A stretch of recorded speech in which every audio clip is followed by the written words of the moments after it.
ప్రియ దేవుని బిడ్డలారా, బైబిల్ చదవటం వినటం వల్ల మనలో విశ్వాసం పెరుగుతుంది. మన మార్గానికి త్రోవ చూపుతుంది. సమస్త జనులను శిష్యులనుగా చేయుడి మత్తయి 28:19 వచనంలో దేవుని వాక్యం తెలియచేస్తోంది. తెలుగు బైబిల్స్ను ఆర్ఆర్కే మూర్తి గారు రీసెర్చ్ చేసి విశ్లేషణ చేసిన బైబిల్లోని ప్రతి అధ్యాయాలను వచనాలను వరుస క్రమంలో అనగా ఆదికాండం నుండి ప్రకటనా గ్రంథం వరకు ఇవ్వబడుతుంది. ప్రతి ఒక్కరూ ఆధ్యాత్మికంగా విశ్వాసంలో బలపడి మీ జీవితంలో ఎదుర్కొంటున్న సమస్యల నుండి విడుదల పొందండి. ప్రతి ఒక్కరూ మీ దీవెన టీవీని సబ్స్క్రైబ్ చేసి ఈ వాక్యాన్ని లైక్ చేసి మీ మిత్రులకు బంధువులకు షేర్ చేయండి. దేవుని సువార్తను ప్రకటింపబడుటలో మీరు పాలిభాగస్తులు కండి. ప్రియ దేవుని బిడ్డలారా, ఈ రోజున మన పాఠం ఆమోసు గ్రంథం 1వ అధ్యాయం 9 నుండి 15వ వచనం వరకు. జాగ్రత్తగా వినండి. యెహోవా సెలవిచ్చున్నదేమనగా, తూరు 3 సార్లు 4 సార్లు చేసిన దోషములను బట్టి నేను తప్పకుండా దానిని శిక్షిస్తాను. ఏలయనగా దాని జనులు సహోదర నిబంధనను జ్ఞాపకమునకు తెచ్చుకొనక పట్టబడిన వారినందరినీ ఎదోమీయులకు అప్పగించారు. నేను తూరు ప్రాకారముల మీద అగ్ని వేస్తాను, అది దాని నగరులను దహించి వేస్తుంది.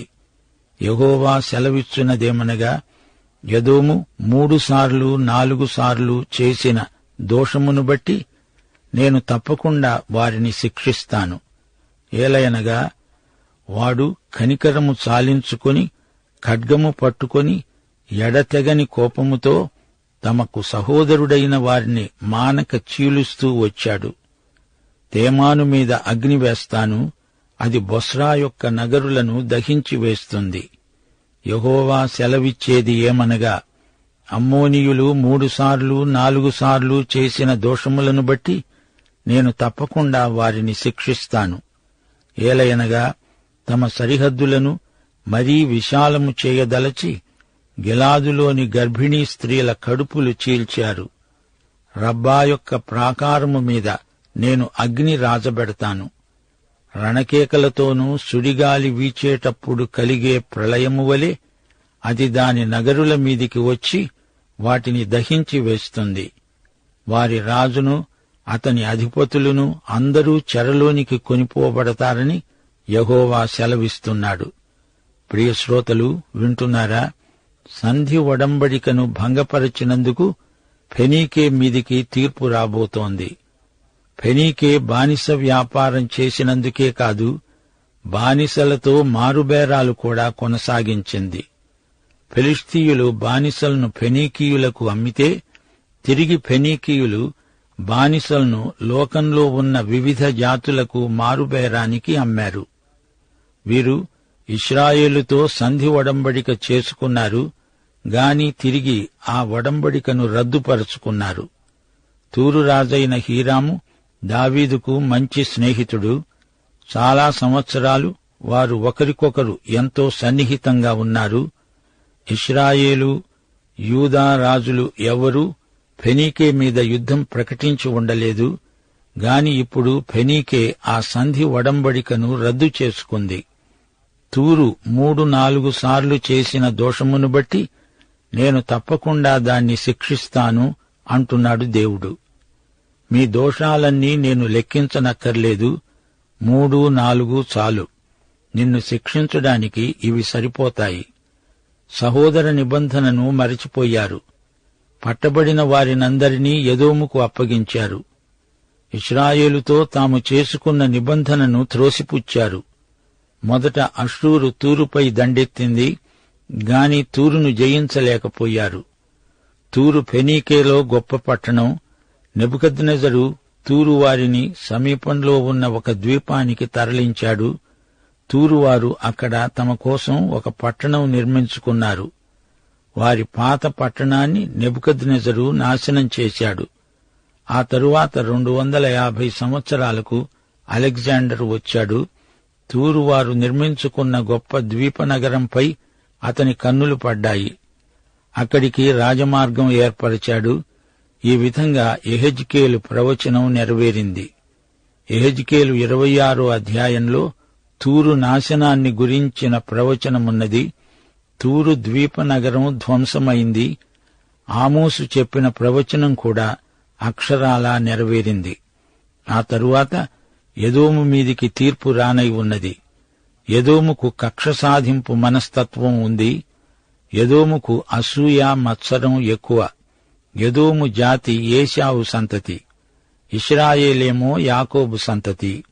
యాకోబు ఏశావు కవల పిల్లలు, సోదరులు. ఇద్దరూ ఇస్సాకు సంతానమే. ఎదోము ముఖ్య పట్టణం పెట్రా. ఇది రాతితో తొలిచి నిర్మించిన నగరం, తేమానులో నిర్మించబడిన పట్టణం. ఈ పట్టణమంతా తగలబడిపోయింది. బొస్రా రాజసౌధాలు నేలమట్టమైపోయాయి. ఎదోమును గురించిన ప్రవచనం అక్షరాలా నెరవేరింది. ఎదోము తన సోదరుడైన ఇశ్రాయేలుపై కక్ష కట్టాడు. అందుకే ఎదోము శిక్షకు గురైంది. ఆ తరువాత అమ్మోను మీదికి శిక్ష రాబోతోంది. అమ్మోను మితిమీరి దౌర్జన్యానికి పూనుకుంది. ఎన్నెన్నో నేరాలకు పాల్పడింది. అమ్మోనీయుల దుర్మార్గానికి అంతులేదు. సిరియా, ఫెనీకే, ఫిలిష్తియా, ఎదోము, అమ్మోను ఇవి ఇశ్రాయేలును ఆవరించి ఉన్న రాజ్యాలు.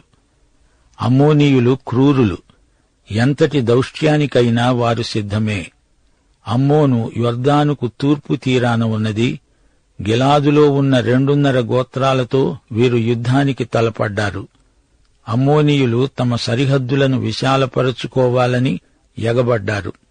వారికి రాజ్య విస్తరణ కాంక్ష ఎక్కువ. రబ్బా యొక్క ప్రాకారాల మీద నేను అగ్ని రాజబెడతాను. అగ్ని వాటిని దహించి వేస్తుంది. అమ్మోనీయులపై దేవుని తీర్పు ఈ విధంగా ప్రకటించబడింది. రబ్బా పెద్ద పట్టణం. ఆ తరువాత అది గ్రీకు పట్టణమైంది. రబ్బానే ఫిలడెల్ఫియా అని పిలిచారు. ఈజిప్టులోని ఫిలడెల్ఫియా వాడైన టోలెమి రబ్బాకు అదే పేరు పెట్టాడు. ఈ రోజున ఇది అమ్మోను అని పిలువబడుతోంది. యొర్దాను రాజ్యానికి ఇది ముఖ్య పట్టణం. ఈ పట్టణపు గత వైభవాన్ని మనకు జ్ఞాపకం చేసే పురావస్తు సముదాయం భూగర్భంలో నుంచి తవ్వకాలలో బయటపడింది. అమ్మోనీయుల పురాతన పట్టణ శిథిలాల మీదనే నేటి యొర్దాను రాజ్య నిర్మాణం జరిగింది. 2 రాజులు 8వ అధ్యాయంలో అమ్మోనీయుల దుడుకుతనం ఎలాంటిదో వర్ణించబడింది. దేవుని శిక్ష వీరి మీదికి వచ్చింది. 2 రాజులు 8వ అధ్యాయం 12-13 వచనాలు. హజాయేలు అడిగాడు, నా ఏలినవాడవైన నీవు కన్నీళ్లు రాలుస్తున్నావేమిటి? ఎలీషా ఈలాగు ప్రత్యుత్తరమిచ్చాడు, ఇశ్రాయేలు వారి గట్టి స్థలాలను నీవు కాల్చివేస్తావు. వారి యువకులను కత్తిచేత హతం చేస్తావు. వారి పిల్లలను నేలకు వేసి కొట్టి చంపుతావు. వారి గర్భిణుల కడుపులను చింపివేస్తావు. గనుక నీవు వారికి చెయ్యబోయే కీడును నేను ఎరిగి ఉండడము చేత కన్నీరు కారుస్తున్నాను. అందుకు హజాయేలు అన్నాడు, కుక్క వంటి వాడనగు నీ దాసుడనైన నేను ఇంత కార్యము చేయడానికి ఎంతటి వాడను? ఎలీషా అన్నాడు, నీవు సిరియా మీద రాజువవుతావని యెహోవా నాకు బయలుపరచి ఉన్నాడు. ఎలీషా హజాయేలుతో ఏమన్నాడో విన్నారా? అలాంటి పని కుక్క చేస్తుందనా నీవు చెప్పేది? అదే నీవు చెయ్యబోయే పని. కుక్క పని ఇది అంటే ఆ కుక్క పని హజాయేలు చేశాడు. ఇశ్రాయేలు ప్రజల పట్ల హజాయేలు ఎంతో ఘాతుకానికి ఒడిగట్టాడు. వారి పిల్లలను బండకేసి కొట్టి చంపాడు. గర్భిణీ స్త్రీల కడుపులు చించాడు. ఇలాంటి ఘోర కార్యాలు చేసినందుకే దేవుని తీర్పు వారి మీదికి వచ్చింది. శ్రోతలు వింటున్నారా? ఆమోసు ప్రవచనాలు విద్యార్థులకు ఎంతో అమూల్యమైనవి. అసలు ఆమోసు యూదా రాజ్యం నుంచి వచ్చినవాడే. అయినా ఇశ్రాయేలుకు ప్రవక్తగా సేవ చేశాడు. ఇశ్రాయేలు ఉత్తర రాజ్యం. ఆమోసు పశుల కాపరి, రైతు బిడ్డ. అందుకే ఆమోసు ప్రవచనాలలో గ్రామీణ భావచిత్రాలు, వాక్చిత్రాలు కానవస్తాయి. ఆమోసు ప్రవక్తల బడిలో చదవలేదు. అతనికి ఏ విద్యార్హత లేదు. దేవుని పిలుపే అతని యోగ్యత. దేవుని వాక్యాన్ని బలంగా ప్రకటించిన వక్త, ప్రవక్త ఆమోసు. రెండో యరొబాము హయాములో శాంతి భద్రతలు, ధనధాన్య సమృద్ధి ఉన్నట్లే అనిపించింది. మతాసక్తి ఎక్కువగానే ఉంది, అయితే ఉజ్జీవం లేదు. ప్రజల అనుదిన జీవితంలో ఎట్టి మార్పు కనిపించటం లేదు. ధనికులు మరీ ధనికులైపోతున్నారు. బీదలను ఆదుకునే నాథుడెవ్వడూ లేడు. దేవుని తీర్పు ఇశ్రాయేలు మీదికి రాబోతోందని ఆమోసు ప్రకటించాడు.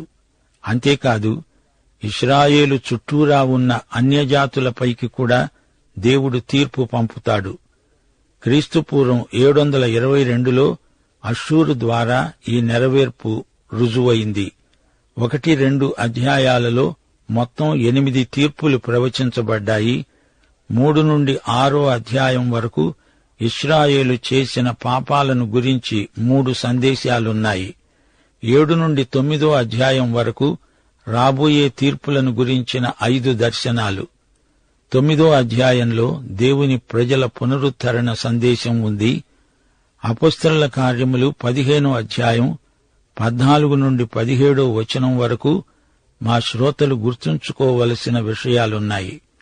యాకోబు యెరూషలేము సదస్సులో మాట్లాడుతూ అన్నాడు, సహోదరులారా, నా మాట ఆలకించండి. అన్యజనులలో నుండి దేవుడు తన నామము కొరకు ఒక జనమును ఏర్పరచుకొనడానికి వారిని ఏలాగు మొదట కటాక్షించాడో షిమయోను వివరించాడు. ఇందుకు ప్రవక్తల వాక్యములు సరిపడి ఉన్నాయి. ఎట్లనగా, ఆ తరువాత నేను తిరిగి వస్తాను, మనుష్యులలో కడమవారు నా నామము ఎవరికి పెట్టబడిందో ఆ సమస్తమైన అన్యజనులు ప్రభువును వెదకునట్లు పడిపోయిన దావీదు గుడారమును తిరిగి కడతాను. దాని పాడైన వాటిని తిరిగి కట్టి దానిని నిలువబెడతానని అనాది కాలము నుండి ఈ సంగతులను తెలియపరచిన ప్రభువు సెలవిస్తున్నాడు అని రాయబడి ఉంది. ఆమోసు అనే పేరుకు అర్థం భారం మోయటం. తన ప్రజల పాప భారం ఎంత గొప్పదో అతనికి తెలుసు. అదే ఆమోసు హృదయం బరువెక్కడానికి కారణం. ఇశ్రాయేలు రాజ్యానికి చుట్టూ 6 అన్య రాజ్యాలున్నాయి. ఆ తరువాత యూదా ఇశ్రాయేలు రాజ్యాల సంగతి. అన్యజాతులకు దేవుని ధర్మశాస్త్రమే లేదు. ధర్మశాస్త్రం యూదులకు మాత్రమే ఇవ్వబడింది. అయినా మానవీయమైన న్యాయాన్ని, నీతిని భంగపరచినందుకు అన్యజాతులకు కూడా దేవుడు తీర్పును ప్రకటిస్తున్నాడు. మానవతామహితమైన నైతిక నిబంధనలను కాలరాచిన అన్యజాతులకు దేవుడు శిక్ష విధిస్తాడు. ఇశ్రాయేలు, యూదా ధర్మశాస్త్రము గలవారై ఉండి పాపం చేస్తే అన్యజాతులు ధర్మశాస్త్రం లేకుండా పాపం చేశారు. ఈ సంగతి పౌలు రోమాపత్రిక 2వ అధ్యాయం 12-16 వచనం వరకు విడమర్చి చెప్పాడు. దేవునికి పక్షపాతము లేదు. ధర్మశాస్త్రము లేక పాపము చేసిన వారందరూ ధర్మశాస్త్రము లేకుండానే నశిస్తారు. ధర్మశాస్త్రము కలిగిన వారై పాపము చేసిన వారందరూ ధర్మశాస్త్రానుసారముగా తీర్పునందుతారు.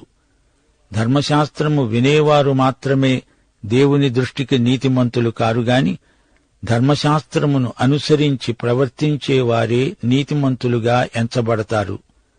ధర్మశాస్త్రము లేని అన్యజనులు స్వాభావికముగా ధర్మశాస్త్ర సంబంధమైన క్రియలను చేసిన ఎడల వారు ధర్మశాస్త్రము లేనివారైనా తమకు తామే ధర్మశాస్త్రమైనట్లున్నారు.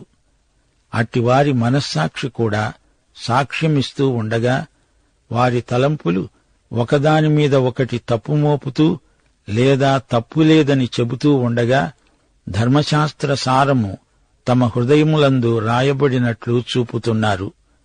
దేవుడు నా సువార్త ప్రకారము యేసుక్రీస్తు ద్వారా మనుష్యుల రహస్యములను విమర్శించే దినమందు ఈలాగే జరుగుతుంది. అన్యులు తోటి మానవులకు కీడు చేస్తుంటే చూస్తూ దేవుడు ఊరుకుంటాడా? తప్పక చర్య తీసుకుంటాడు. ఆమోసు ఒక ప్రవక్తగా దేవుని మూలంగా పలికాడు. అన్యజాతుల క్రౌర్యాన్ని గద్దించాడు. వారి బానిస వ్యాపారం, దోపిడీలు, కక్షలు, కార్పణ్యాలు దేవుడు సహించడు. వారిపై దేవుడు తీర్పును ప్రకటిస్తున్నాడు. పాపాలు చేసి శిక్షను తప్పించుకోవడం వారి తరం కాదు. దేవుడు వారిని విడిచిపెట్టడు. దేవుడు దీర్ఘశాంతము గలవాడే. ఆయన మహాపరిశుద్ధుడు. అవినీతిని తప్పక శిక్షిస్తాడు. శ్రోతలు గమనించండి, దేవుడు తన ప్రజల పట్ల నమ్మకంగా ఉన్నాడు గనుక వారు కూడా ఆయన ఆజ్ఞలకు లోబడి ఆ ప్రకారం జీవించాలి. సామాజిక న్యాయం అనేది దేవుని పట్ల ఆ సమాజంలోని మనుషులకు ఉన్న విశ్వసనీయతకు ప్రతిబింబమే. దేవుడు సమస్త భూమికి అధిపతి. దుష్టజాతులను ఆయన శిక్షిస్తాడు. నమ్మకద్రోహులై, అవిధేయులై ఒడంబడికను మీరితే తన ప్రజలను కూడా ఆయన శిక్షిస్తాడు. ఇశ్రాయేలు వారి పాపాలను బట్టి వారిని పెళ్లగించి వేసి శిక్షించేందుకు దేవుడు వేరొక ప్రజను వాడుకుంటాడు. ఆమోసు పెద్ద మతనాయకుడు కాడు. దేవుడు సాధారణ వ్యక్తులను చేరదీసి వారి ద్వారా అసాధారణ కార్యాలు జరిగిస్తాడు. దేవుడు ఆమోసును పిలిచి అతణ్ణి పంపి అతడు ఏమి మాట్లాడాలో అది కూడా బయలుపరిచాడు. ఈ ప్రవచనాలు యెహోవా గర్జన. దేవుడు పాపాన్ని ఎంత ద్వేషిస్తాడో ఈ మాటల్లో వ్యక్తమవుతుంది. పాపాన్ని గద్దించే దేవుని మాట సింహగర్జనగానే ధ్వనిస్తుంది. దేవుని గర్జన, దేవుని ఉరుము. ఇశ్రాయేలు జాతి గొప్ప కరువును అనుభవించబోతోంది. లోకమంతటా ఆయా రాజ్యాలలో ఏం జరుగుతున్నది దేవుడు చూస్తున్నాడు. సరైన సమయంలో జాతులపైకి, నగరాలపైకి, వ్యక్తులపైకి దేవుడు శిక్ష పంపుతాడు. జాతీయ పాపాలను దేవుడు ఖండిస్తున్నాడు. గిలాదులో సిరియావారు చేసిన అకృత్యాలను దేవుడు చూచాడు. హజాయేలు ఈ పాఠంలో పేర్కొనబడ్డాడు. అతడు సిరియా రాజు. అతని కొడుకే బెన్హదదు. కీరు, బేతేదెను, ఆవెను పట్టణాల పేర్లు గుర్తించండి. ఆవెను అంటే చెడుగు అని అర్థం. గాజా ఫిలిష్తీ పట్టణం. ఫిలిష్తీయ జాతి పూర్తిగా అంతరించిపోయింది. తూరు పాపానికి దేవుని శిక్ష ప్రకటించబడింది. ఎదోముకున్న ద్వేషం, క్రోధం, క్రౌర్యం దేవుడు చూచి ఆ జాతిని కఠినంగా శిక్షిస్తాను అన్నాడు. తేమాను, బొస్రా అనేవి ఎదోము నగరాలు. అమ్మోను వారి పట్టణాలు గిలాదు, రబ్బా. శ్రోతలు, ఆమోసు 1వ అధ్యాయం ఆరంభంలో భూకంపం పేర్కొనబడింది. ఈ ప్రవచనాలు సింహగర్జనలై అమజ్యాలాంటి నాయకుల హృదయాలలో భూకంపం కలిగించాయి. కర్మెలు పర్వతసీమ సన్నివేశం ఈ అధ్యాయంలో ఉంది. కర్మెలు అంటే వనం, తోట. 3 సార్లు 4 సార్లు ఈ జాతులు చేసిన పాపాలు అని దేవుడు వారి పాపాలను వేలుపెట్టి చూపుతున్నాడు. పాపము వెంబడి పాపం. 3, 4 అంకెలు అంటే అలా లెక్కకు మిక్కిలి అయినవని అర్థం. సామెతలు 30వ అధ్యాయం 18వ వచనంలో సొలొమోను ఇదే భాష వాడాడు. నా బుద్ధికి మించినవి 3 కలవు, నేను గ్రహించలేనివి 4 కలవు. యోబు గ్రంథం 33వ అధ్యాయం 14వ వచనం, దేవుడు ఒక్కమారే పలుకుతాడు, 2 మారులు పలుకుతాడు. అనేకం అంటే ఒకటి కానిది. 2, 3, 4, 5 అంటూ అనేకమవుతాయి. ఇది దేవుని దీర్ఘశాంతాన్ని చూపుతుంది. పాఠం ఇంతటితో సమాప్తం. దైవాశీస్సులు. ఆమేన్.